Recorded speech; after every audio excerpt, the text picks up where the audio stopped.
اهدنا الصراط المستقیم۔ بسم اللہ الرحمن الرحیم۔ سورہ انفطار مکیہ۔ سورہ انفطار مکہ میں نازل ہوئی۔ اس میں 19 آیتیں اور 1 رکوع ہے۔ انفطار کا معنی پھٹ جانا۔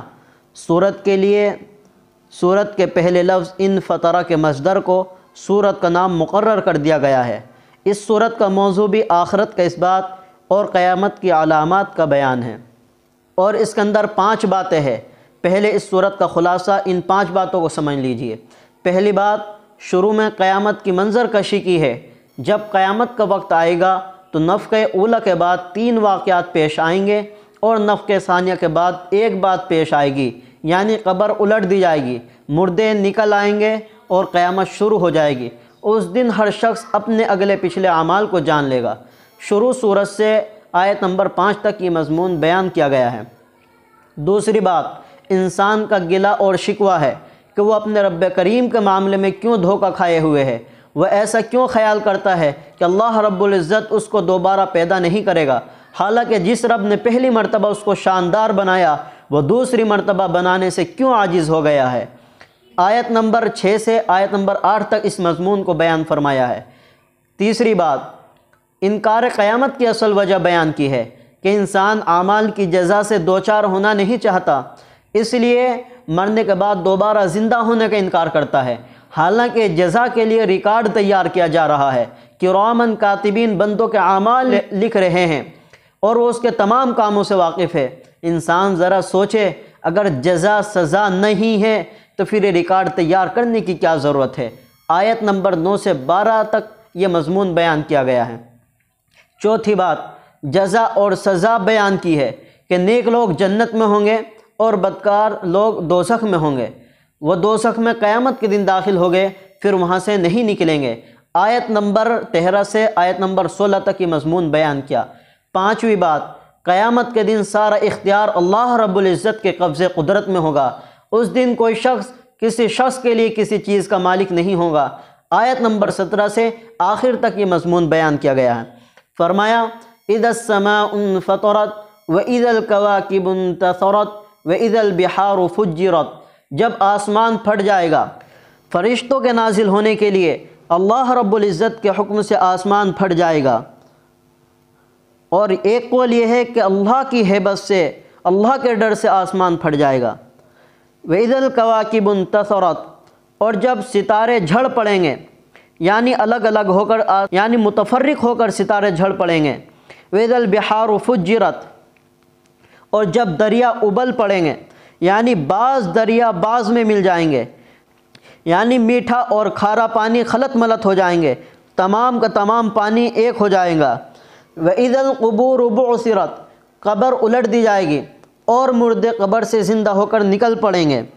عَلِمَتْ نَفْسٌ مَا قَدَّمَتْ وَأَخَّرَتْ، اس وقت ہر انسان جان لے گا جو آگے بڑھایا اور جو اس نے پیچھے چھوڑا۔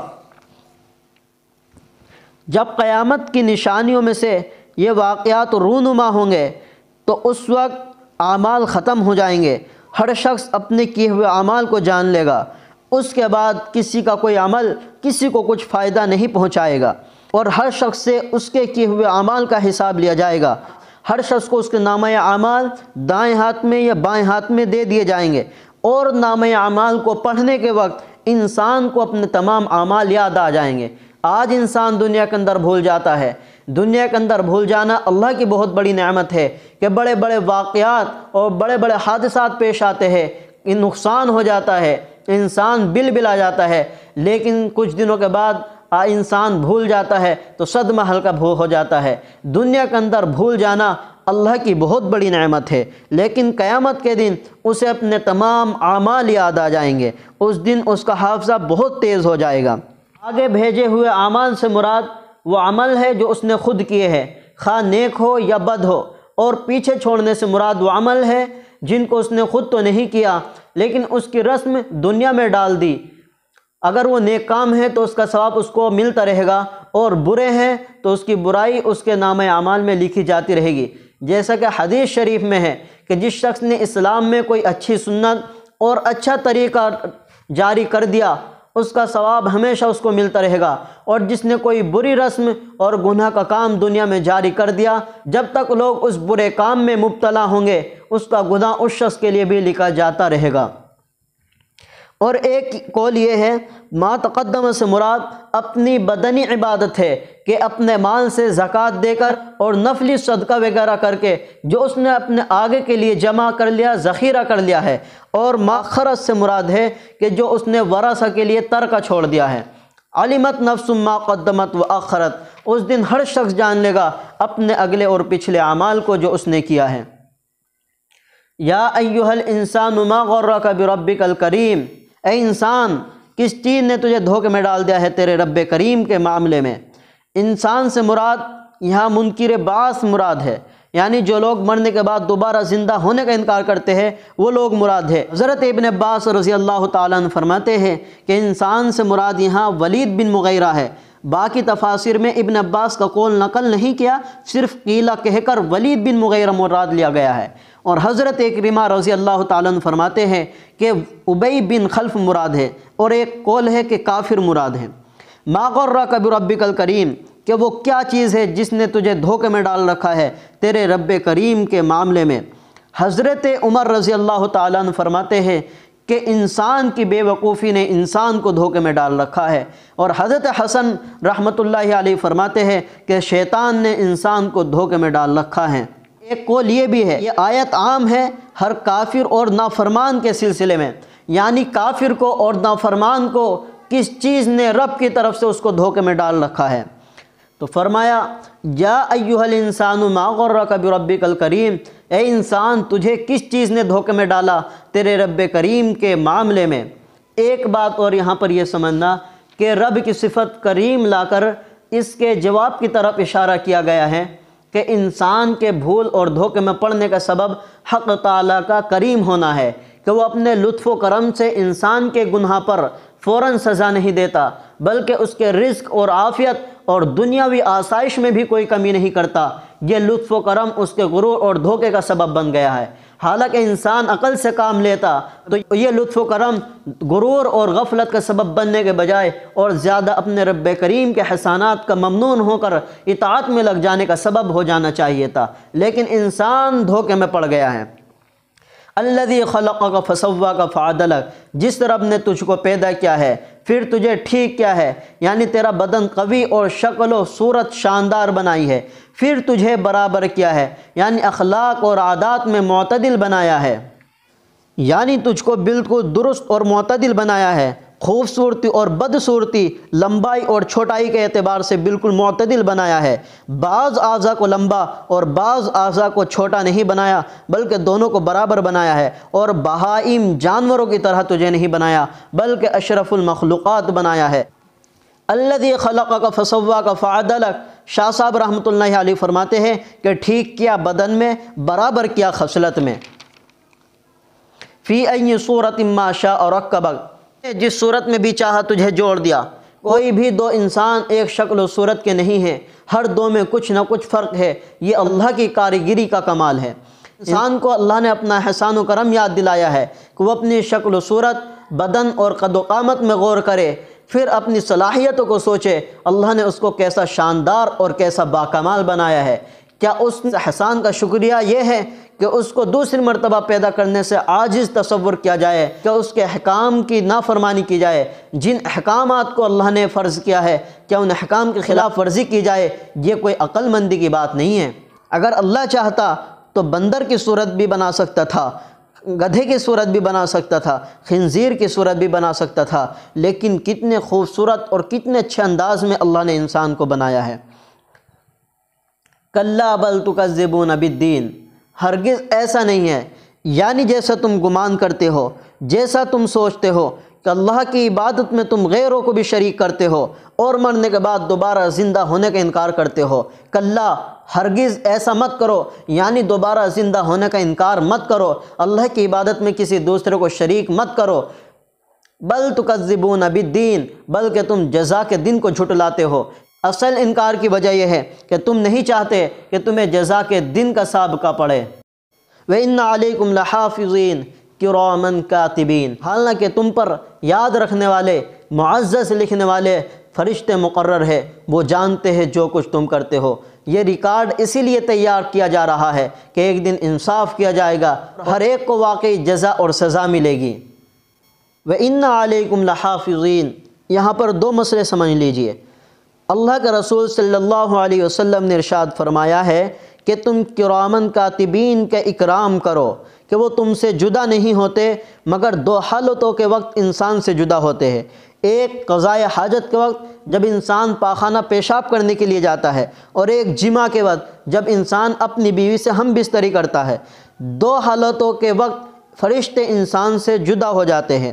اور تفسیر روح المعانی میں لکھا ہے، اللہ کے رسول صلی اللہ علیہ وسلم نے فرمایا ہے، وہاں پر وَاسْتَحْيُوا کا لفظ ہے کہ تم فرشتوں سے شرم کرو جو اللہ نے تمہارے اوپر مقرر کر رکھے ہیں، کہ وہ انسان کی تین حالتوں کے وقت انسان سے جدا ہو جاتے ہیں۔ نمبر ایک قضائے حاجت کے وقت جب انسان پاخانہ پیشاب کے لیے جاتا ہے۔ نمبر دو جنابت کے وقت جب انسان بیوی سے ہم بستری کرتا ہے اور جب تک وہ ناپاک رہتا ہے۔ دوسرا غسل کے وقت جب انسان غسل کرتا ہے تو فرشتے اس سے جدا ہو جاتے ہیں۔ جب فرشتے انسان سے جدا ہوتے ہیں تو کوئی چیز فرشتوں کو انسان کے اعمال لکھنے سے نہیں روک سکتی۔ انسان جو بھی عمل کرتا ہے فرشتے اس کو لکھتے رہتے ہیں۔ ایک فرشتہ اچھائی لکھتا ہے، نیکی لکھتا ہے، اور ایک فرشتہ برائی لکھتا ہے۔ جو نیکی لکھنے والا فرشتہ داہنے ہاتھ پر ہوتا ہے اور برائی لکھنے والا فرشتہ بائیں ہاتھ پر ہوتا ہے۔ جب کوئی بندہ نیکی کرتا ہے تو نیکی والا فرشتہ فوراً لکھ لیتا ہے، اور جب کوئی بندہ برائی کرتا ہے تو نیکی والا فرشتہ اس فرشتے سے کہتا ہے کہ ابھی مت لکھ۔ تفسیر روح المعانی میں ہے، یہاں تک کہ بغیر توبہ کیے ہوئے جب تک اس کو 6 گھنٹے نہ گزر جائے اس وقت تک وہ فرشتہ اس کا گناہ نہیں لکھتا۔ دوسری بات یہ سمجھے، فرشتے انسانوں کے عمل کو دیکھتے ہیں، انسانوں کی بات کو سنتے ہیں، لیکن جو بات ایسی ہے کہ جو فرشتے اپنے دلوں کے اندر ہی عزم کرتے ہیں، اپنے دلوں کے اندر ہی ارادہ کرتے ہیں، تو فرشتے اس کو کیسے جانتے ہیں؟ حالانکہ اللہ کے علاوہ کوئی عالم بذات الصدور نہیں ہے، تو پھر فرشتے ان اعمال کو کیسے لکھتے ہیں؟ حضرت سفیان سے معلوم کیا گیا ہے کہ فرشتے کیسے جانتے ہیں کہ جب بندہ کسی نیکی کا یا کسی برائی کا ارادہ کرتا ہے؟ تو فرمایا کہ جب بندہ کسی نیکی کا ارادہ کرتا ہے تو فرشتے اس سے مشک کی خوشبو محسوس کرتے ہیں، اور جب بندہ کسی برائی کا ارادہ کرتا ہے تو فرشتے اس سے بدبو محسوس کرتے ہیں۔ اسی اعتبار سے وہ فرشتے پہچان لیتے ہیں کہ بندے نے اچھائی کا ارادہ کیا ہے، نیکی کا ارادہ کیا ہے یا برائی کا ارادہ کیا ہے۔ یعلمون ما تفعلون، وہ جانتے ہیں جو تم کرتے ہو۔ حضرت حسن رحمۃ اللہ علیہ فرماتے ہیں کہ انسان کا کوئی بھی عمل فرشتوں پر مخفی نہیں ہے۔ نیکی اور برائی میں سے انسان جو بھی عمل کرتا ہے یا جو بھی بات اپنی زبان سے نکالتا ہے فرشتے اس کو جانتے ہیں۔ ان الابرار لفی نعیم و ان الفجار لفی جہیم، یہاں سے انصاف کے دن کیا فیصلہ ہوگا اس کو بیان فرمایا ہے۔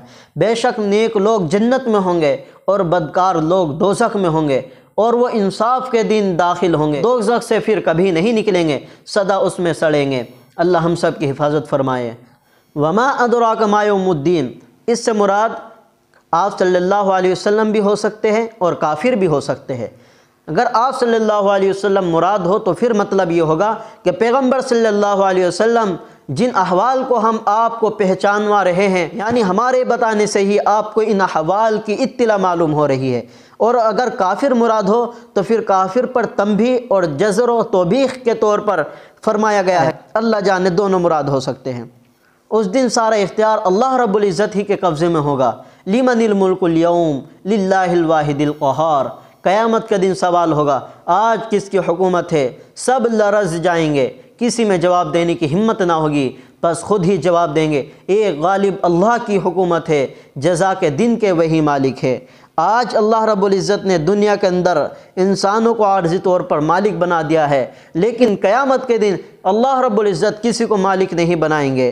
اس دن اللہ رب العزت ہر چیز کے خود ہی مالک ہوں گے۔ اللہ ہمیں بات سمجھنے کی توفیق عطا فرمائے اور آخرت کی تیاری کرنے کی توفیق عطا فرمائے۔ آمین۔ وآخر دعوانا ان الحمد للہ رب العالمین۔